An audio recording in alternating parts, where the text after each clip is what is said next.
And now, an Envision Financial podcast with Luke Smith on Canberra's 2CC. Well, it's that time of the week again. Time to welcome to the studio once again from Envision Financial, Luke Smith. Luke, good afternoon. Good afternoon, how are we? I'm so far so good. They haven't caught me yet. You know how it is.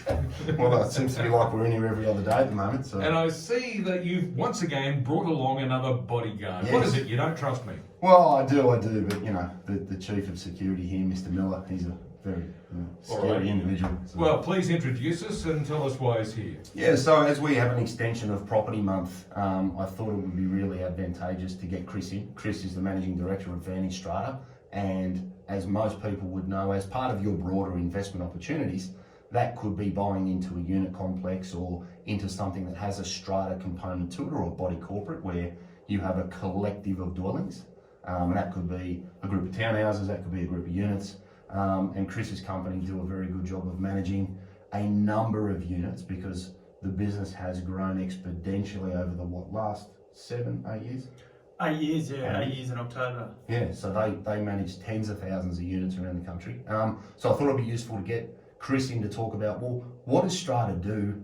What are you paying for? Because everybody that owns a unit gets these bills every quarter and go, oh my Lord, what is this for? Yes. Chris is just going to shed a bit of light on what they do, how they operate, and some of the innovations and changes that are coming to ensure that unit holders maintain the appropriate levels of legislation and building controls as things change over time. All right, well, Chris, let's start with the obvious question, shall we? Is a strata manager the same thing as a property manager? No, they're not. And thanks for the introduction, Loki. I think you invented a word there, exponentially. No, a property manager is not the same thing as a strata manager. A strata manager manages the body corporate or the owners corporation, which is the collective entity that represents each unit owner's interest in the common property, whereas a property manager manages individual properties and they collect the rent from the tenants on behalf of the landlord and are charged to look after things inside of the unit. So in simple terms, the thing in strata management is the strata manager's area of interest and responsibility is outside of the front door of all of the units or townhouses. Property managers' interests are on the inside, on the other side of the door. Okay, so if it's a building with a lot of apartments, the strata manager is responsible for the whole building. Yeah, for the whole building, the superstructure, certain elements of the structural integrity of the building, because the laws of physics, funnily enough, don't really care whether something's inside the door or outside the door. If there's a load-bearing beam or slab, then that is obviously not just of interest to the unit owner where the problem occurs. That's of interest to the whole building, or certainly the people below them and above, probably. Yeah. So yeah, the idea of strata. I mean, strata is actually a uniquely Australian innovation. It emerged in the eastern suburbs of Sydney in the early '60s, and it was this.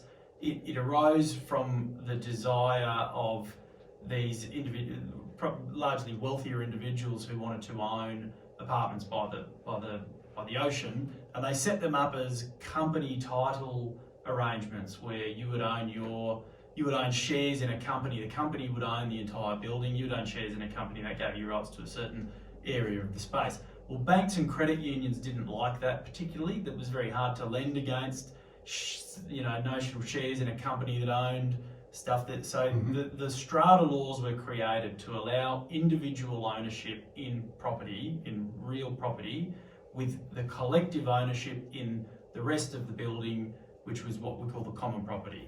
So you own your unit, it's yours, the bank can lend you money against that, you can have a mortgage against it, it is yours entirely in your own right, but you have a common interest in the swimming pool and the lift. You can't use your unit if you can't get to the lift to get up to level 6 to go into your apartment, therefore you have some common share and interest in all of that stuff.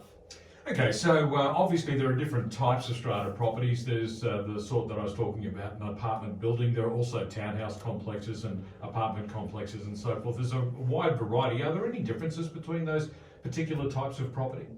There are some key differences. Townhouses, the distinction we'll make is townhouses versus apartments.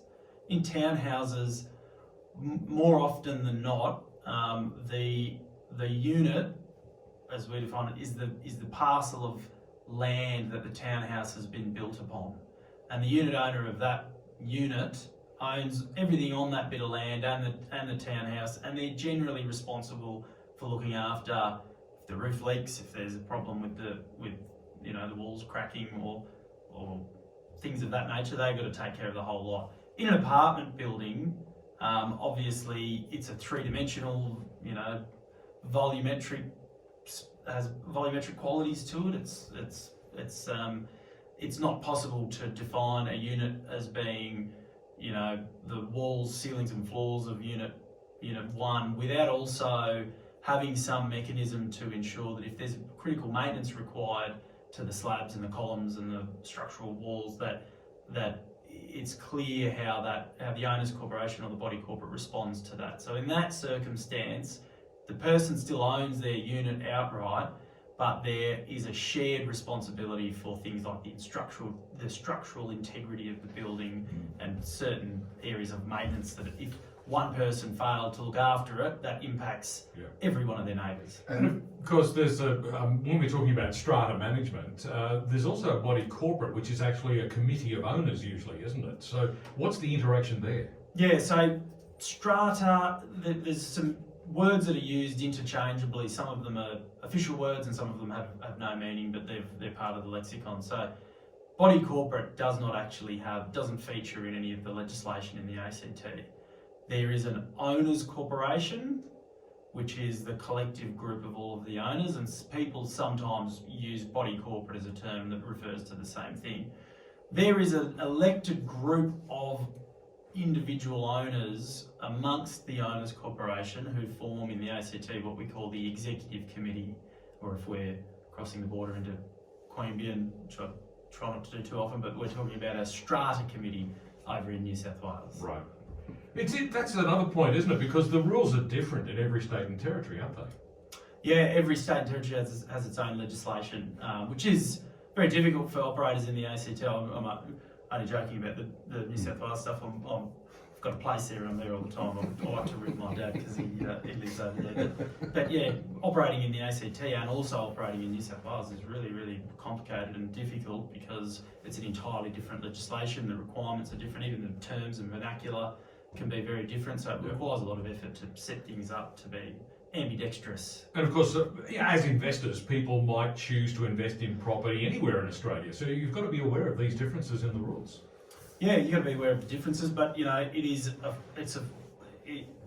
you would be foolish not to start to become familiar with it or comfortable with it, because I can tell you that 70% of all new supply of housing in the ACT and broadly across the country is going to be provided through strata title, either townhouses or apartments.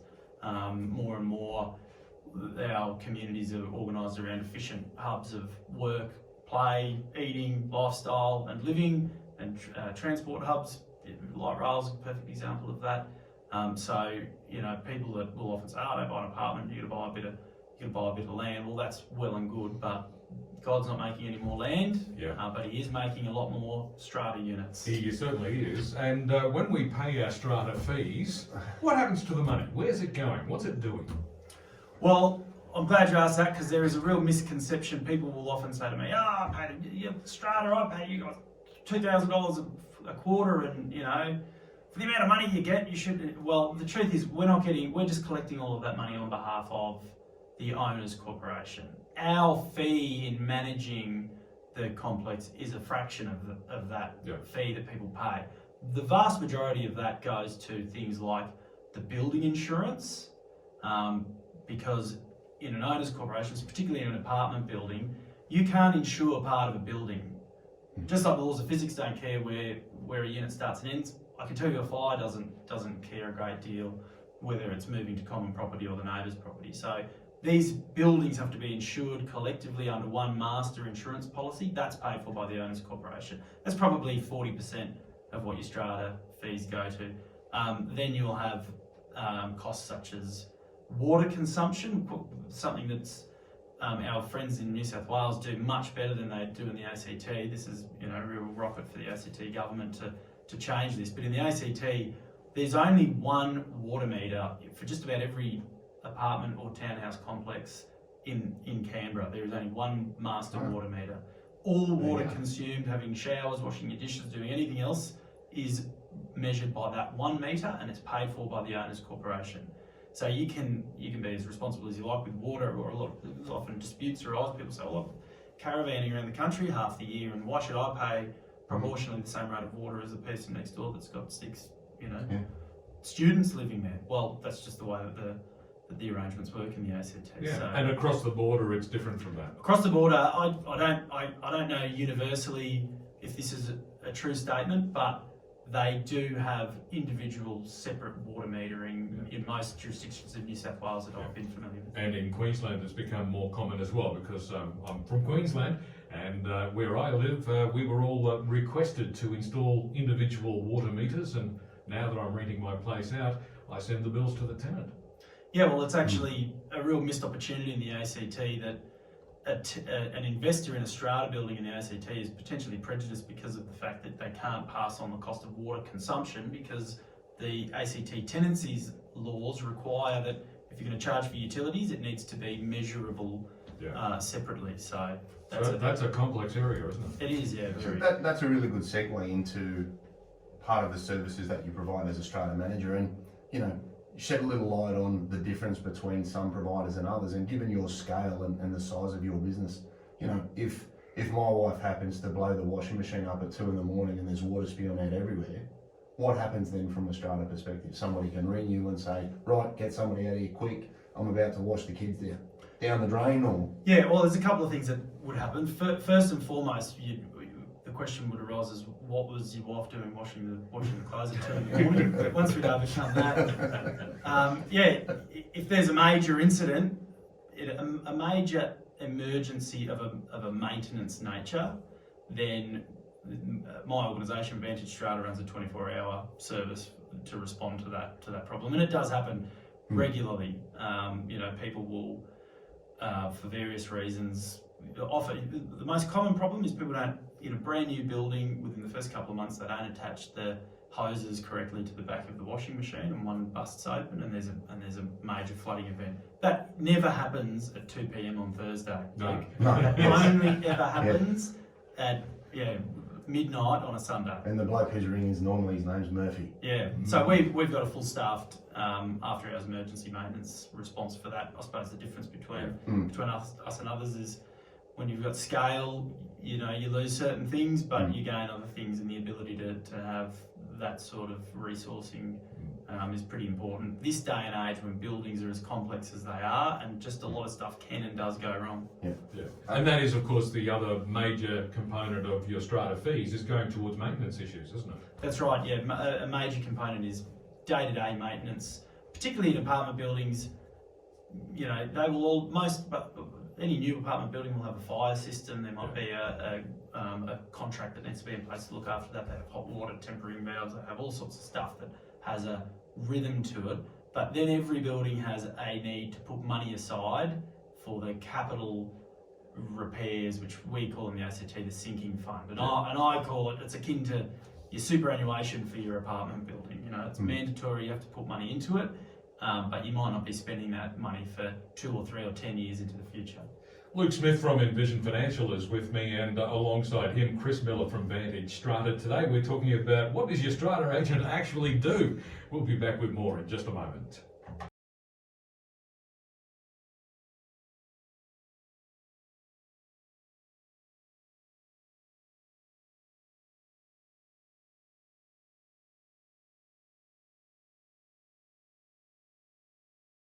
I'm with Luke Smith from Envision Financial today, and Luke has brought along with him a special guest, Chris Miller from Vantage Strata, and we're talking about, what does your strata agent actually do? Luke, we've gotten almost to the bottom of this mystery, but there are a couple more things to cover. Yeah, look, I think Chris's comments before the ad break really simplified the service offering that they provide and the way that they can look after and assist you with either where you live or what you invest in.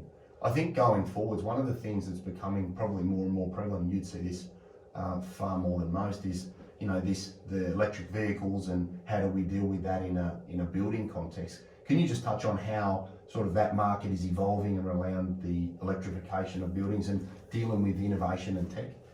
Yeah, look, there would not be a week that goes by at the moment where that question doesn't come up from a client of ours or a prospective client, or just from colleagues within the industry, how are we going to approach what we call the electrification of these buildings? So the ACT government and other state governments, federal governments putting in place fairly aggressive policies to try to move towards electric vehicles and various other energy efficient models. Now that's going to require some thought about retrofitting the buildings that already exist. You've got to remember there are 10% of the population of the entire country currently live in a strata titled building. So there's a lot of, there's about 1.2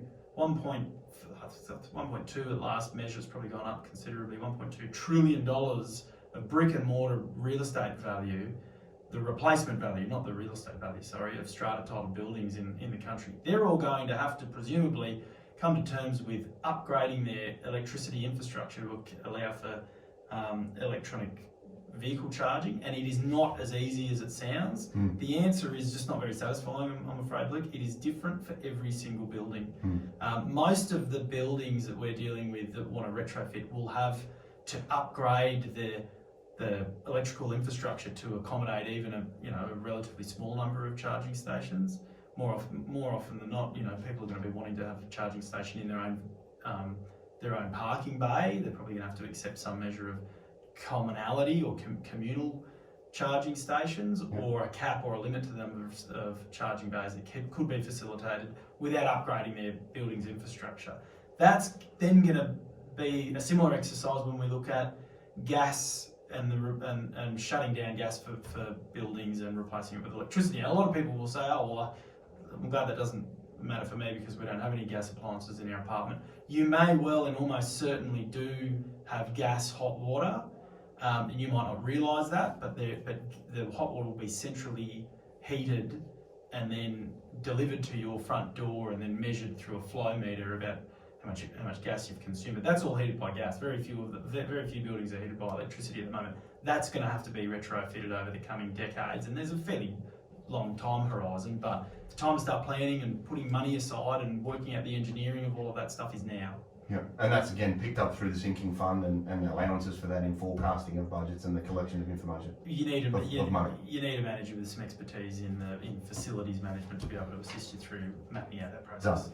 Indeed. Well, Chris Miller from Vantage Strata has been with us in the studio today with Luke Smith from Envision Financial. Luke, where do we get more information? Yeah, look, 62604749 is the office number, envisionfinancial.com.au on the net. We've also got the strategy stacker, Luke Talks Money on iTunes and Spotify, and a lot of this will be covered in the book that we have out, as well as the YouTube channel Envision Financial Canberra. So there's a little something there for every platform and every preference. Chris, if people have got concerns, questions, or are looking to try and blow out what they're going to do in relation to those innovations, how can they get in touch with you? Get in touch with us through our website is best, vantagestrata.com.au. We're servicing the ACT and New South Wales, particularly Jerrabomba and Queanbeyan markets in New South Wales. So give us an inquiry on the website. Office number? Office number 1800 878 728. And I'm all over the internet. Isn't everybody these days? Well, it seems the people I know are all over the internet, but that's obviously a story for a Saturday afternoon.